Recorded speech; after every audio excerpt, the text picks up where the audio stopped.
Before refrigeration, ice cream was a handmade luxury. They placed the ingredients in a mixing bowl in a tub filled with ice and salt water. The salt helped the ice absorb heat, cooling the mixture below the freezing point.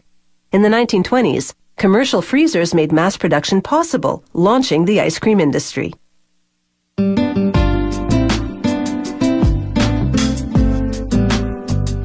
To make these ice cream treats, you must first make the ice cream.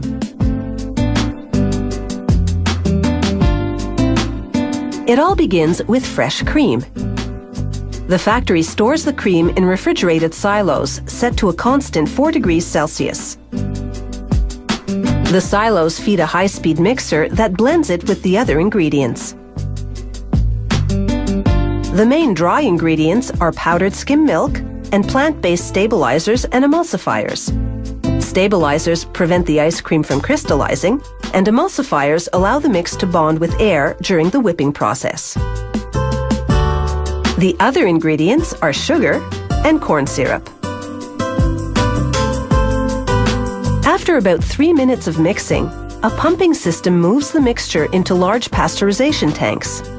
The tanks keep the mixture at 72 degrees Celsius for half an hour, killing any bacteria and activating the stabilizers. Then the factory homogenizes the mixture, a process that breaks up the fat globules, giving the ice cream a smooth texture.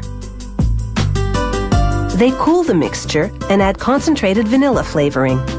Then they chill and whip everything for about 15 seconds. Whipping blends the mix with air, transforming it from a liquid to a soft solid. Without air, it would come out looking like frozen milk rather than ice cream. The ice cream sandwich wafers are made of chocolate cake ingredients. A filling machine feeds 2 lines of wafers towards an injection pipe in the center. Just as 2 wafers come together, the machine injects 80 milliliters of vanilla ice cream in between. The pipe's head shapes the ice cream into a rectangular slab that fits perfectly between the wafers. All this happens at a rate of 140 ice cream sandwiches per minute.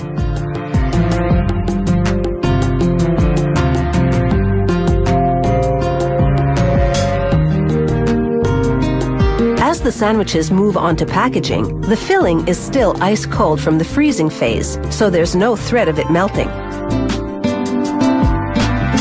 The packaging system raises each sandwich into a wrapper, then folds and tucks the ends. The next machine counts the sandwiches and inserts them in boxes.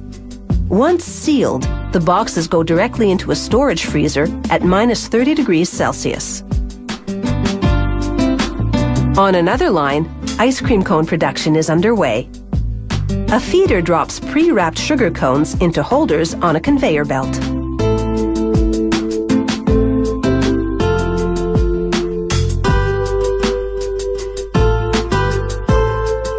They first pass under sprayers that coat the inside with a chocolatey coating which adds flavor and creates a barrier between the cone and ice cream, so the cone remains crispy until you eat it.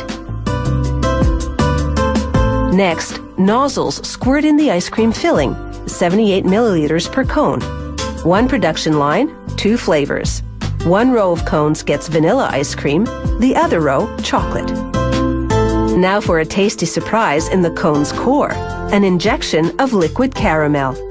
This factory also makes ice cream cones with chocolate and strawberry sauce inside. Next, a chocolate-flavored liquid topping.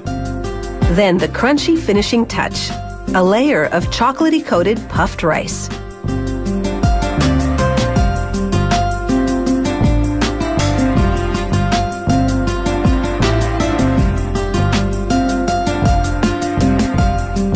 Finally, the cones move under a lid dispenser.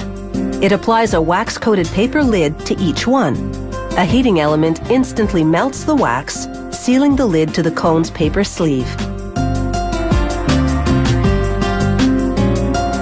From here, the ice cream cones go into boxes, then straight into the freezer, ready to take a licking.